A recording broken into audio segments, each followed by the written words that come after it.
ये सरकारी दफ्तर है, जो सिटी ऑफिस नहीं रहते, तो मेरे एरिया का ये वाला है भाई। अंदर तो बढ़िया कॉमेडी सी हो गई। जो बूढ़े बुजुर्ग लोग रहते हैं ना, वो नहीं मानते भाई किसी की भी।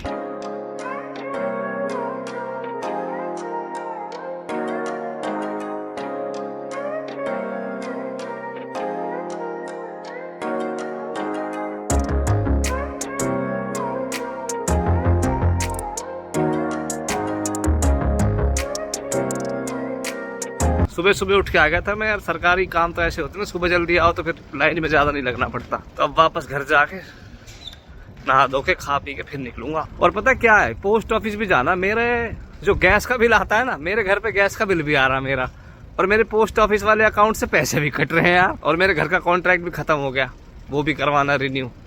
कैसे कतई खाल तार के ही मानेंगे मेरी। खाना पीना खा पी एकदम धन। अब चलो घर का कॉन्ट्रैक्ट ठीक करवाता हूँ। वो कह रहे थे पता नहीं कोई नई नई वो भी जोड़ेगी क्लॉज, पता नहीं क्या बस है, कोई नहीं। अरे मैंने तो 1 घंटे की नींद सी मार ली, बढ़िया फुल रिफ्रेश। चलो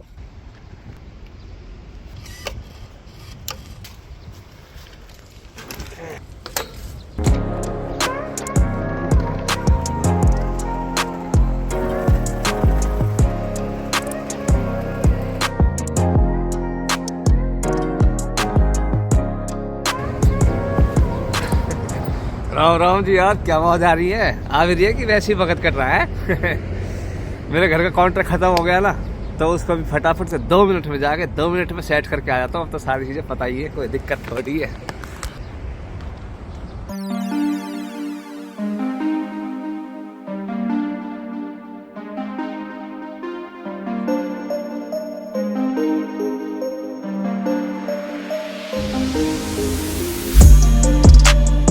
ये बात तो बनी सी नहीं यार, ये तो समझ सा नहीं आया क्या सिस्टम है। टाइम बहुत ज्यादा लग गया। सुबह तक सब बढ़िया चल रहा था एकदम। जब मैं वहाँ गया था ना, वो कोई एक्शन जो होता है सिटी ऑफिस, तो सुबह सुबह मेरे को कॉन्ट्रैक्ट की वजह से ना वो 2-4 कागज वागज से लेके जाने थे सिटी ऑफिस से। वहाँ उसके अंदर क्या रहता है, जैसे ऊपर तो एक स्क्रीन लगी रहती है, वो टोकन नंबर जिसका आता है फिर वो चला जाता है, और उसके नीचे टीवी लगा होता है, उसमें ना फिक्स चैनल रहता है एक, वो चलता रहता है ताकि पब्लिक अपना खाली बैठी तो टाइम पास से करती रहे, या फिर वो मैगजीन और अखबार भी पढ़े रहते। तो एक अंकल जी बैठे हुए थे, बुजुर्ग एकदम, को तो 70-75 होंगे। तो उन्होंने वो स्टाफ बुलाया, यहाँ आओ। तो वो स्टाफ आएगी, हाँ भाई बताओ क्या हुआ? कह रहा ये चैनल चेंज करो। तो कह रही है, मतलब ऐसे कभी किसी ने बोला नहीं होगा, मैंने भी कभी आज तक सुना नहीं है ये सब चीज़ें। तो वो उसको एकदम शौक सी हो गई जो स्टाफ थी। कह रहा है नहीं चैनल बदलो ये वाला। तो कह रही नहीं ये तो फिक्स रहता है, इसमें हम कुछ नहीं कर सकते, इसे इग्नोर कर दो, आप मैगजीन या फिर वो सब न्यूज़पेपर वगैरह पढ़ लो। कह रहा नहीं नहीं नहीं, ये चैनल से मुझे सख्त नफरत है, ये चैनल बदलो। कह रही ऐसा नहीं है, ये फिक्स रहता है। कह रहा फिक्स नहीं रहता, टीवी है तो टीवी का रिमोट ही होगा, रिमोट से चैनल बदला जाएगा, रिमोट लेके आओ हम चैनल बदलेंगे। मैं पीछे बैठा हूँ इनकी। अरे अंकल जी तो आज फुल मूड में आए। स्टाफ में ना बड़े आराम से बोली थी कि इस चैनल में प्रॉब्लम क्या है, अगर नहीं पसंद तो मत देखो, मैगजीन पढ़ लो। कह रहा मुझे इस चैनल से सख्त नफरत है, मैं इसे अपने घर में भी नहीं चलने देता, मैं यहाँ भी नहीं चलने दूंगा। वो भी हंसने लग गई। कह रही अरे अंकल जी इग्नोर कर दो ना, क्या फर्क पड़ रहा है? कौन सा? अरे गार्ड सा आ गया था कोई, कह रहा यहाँ खड़े मत हो, दूर जाओ। तो ठीक है भैया दूर चला जाता। मैं क्या कह रहा था, हाँ तो वो उसने कहा ठीक है मैं 1 मिनट में रिमोट लेके आ रही हूँ, बैठो बैठो। तो उसने देखा होगा कि अंकल जी का नंबर कहाँ है, कितनी देर में आएगा। तो उसने क्या करा, स्क्रीन पे उसका नंबर ही आ गया अंकल जी का। और कह रही अरे आपका नंबर आ गया, जाओ जाओ जल्दी काउंटर पे। तो अंकल जी फिर काउंटर पे चले गए, फिर अपना काम वाम करके घर ही चला गया वो। मैंने कहा ये सही तरीका है हैंडल करने का, ना उससे बहस भी करी कुछ भी, ना उससे कुछ बोला, उसको बस काम जल्दी करवा के उसे घर भेज दिया।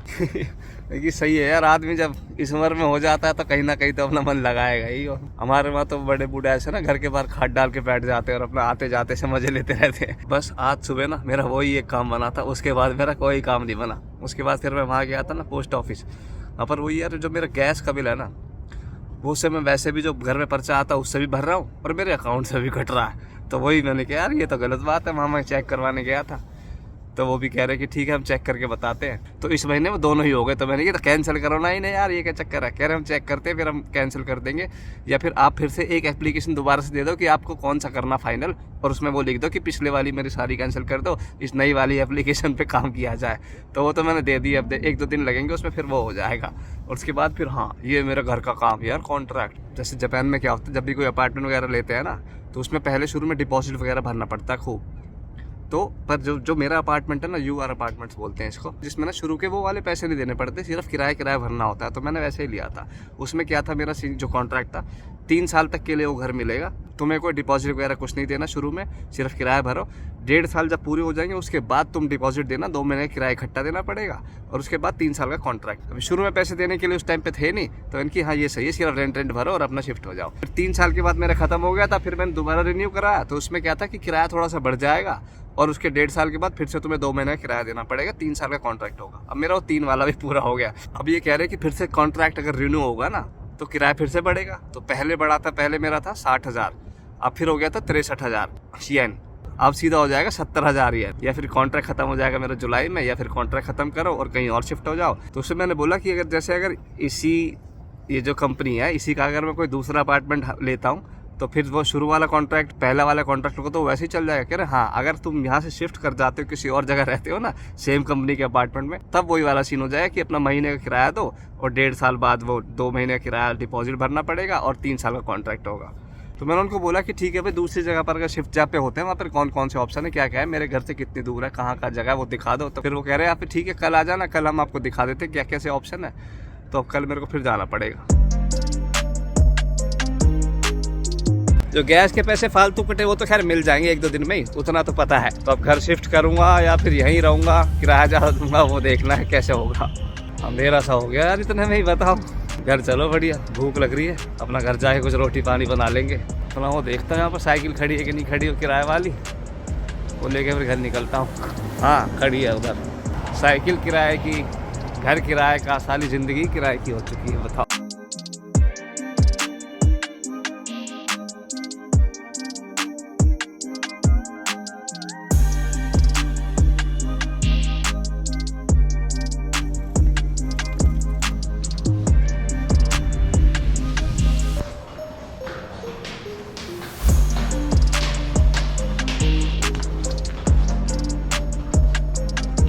उजाले में निकला था, घुप अंधेरा हो गया। खाने की तैयारी करेंगे और क्या, बर्तन वर्तन पड़े मांजेंगे। अब वो बात है यार, दिन चाहे कैसा भी गया हो, रात खराब नहीं होनी चाहिए। अपना बर्तन वर्तन मांज के, आटा गूंद के, सब्जी में बना के ही चला गया था। परांठे बना के खाऊंगा बढ़िया, मूड एकदम राजी।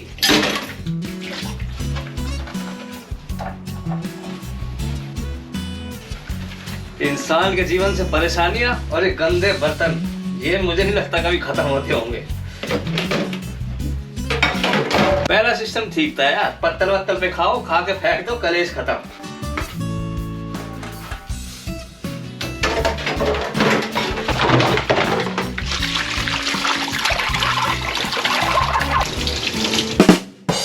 चावल मेरे पास बने रखे हुए हैं, पर मैंने यार दिन में भी चावल खाए थे, मेरे से रोज रोज चावल नहीं खाए जाते, पर मेरा बिना रोटी के काम नहीं चलता। अब यार कल जाना पड़ेगा वहाँ फिर से घर देखने के लिए। अगला हफ्ता भी शायद मेरा पूरा इसी में चला जाएगा। उन्होंने ये भी बोला है कि जल्दी से अगले हफ्ते में डिसाइड करना है कि मुझे कहीं और दूसरी जगह पे शिफ्ट करूंगा या फिर यहीं रहूंगा। तो फिर वो कॉन्ट्रैक्ट वापस से रिन्यू करवाना पड़ेगा, उसकी लास्ट डेट अगले हफ्ते वो निकल जाएगी, तो फिर नहीं हो पाएगा। आटा ढीला गूंदो, आटा टाइट गूंदो, वो सिस्टम मेरे को समझ नहीं आता कि यह ढीला कैसे हो जाता है, टाइट कैसे हो जाता है। मेरा तो भाई गूंदते जाओ, जैसा हो जाएगा उसके बाद अपना रोटी और पराठे बना लो, बन जाते हैं सही।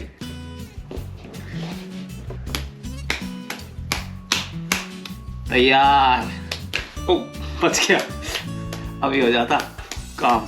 अब बने पराठे बढ़िया, प्याज के 2 मोटे मोटे बना लूंगा, काम खत्म।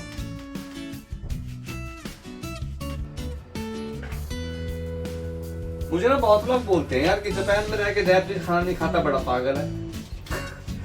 अब यार मैं उसे कैसे बताऊं कि दिन रात में वही खाता हूँ, उससे पेट तो भर जाता पर मेरा मन नहीं भरता। तो जब मन भरना होता है ना तब मुझे यही खाना होता है। अब यार जिन्हें ना घर बैठे बैठे खाना मिल जाता है ना आराम से, उनसे तो मैं बोल ही रहा, तो वो चीज समझते हैं कि सिर्फ पेट भरने के लिए खाना नहीं होता है, उससे ना अपनी आत्मा की तृप्ति भी होती है। भगवान कसम, मन को शांति से नहीं मिलती, इसलिए बनाना पड़ता है। वो मस्त बोल रहा है।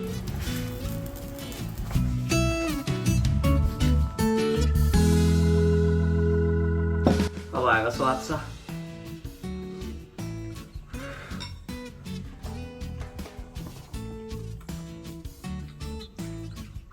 भाई वाह, यही तो चाहिए था। दिन चाहे कैसा भी जाए, अगर रात को खाना अपना मनपसंद मिल जाए ना तो कोई दिक्कत नहीं होती, सब ठीक हो जाता है, नींद अच्छी आती है।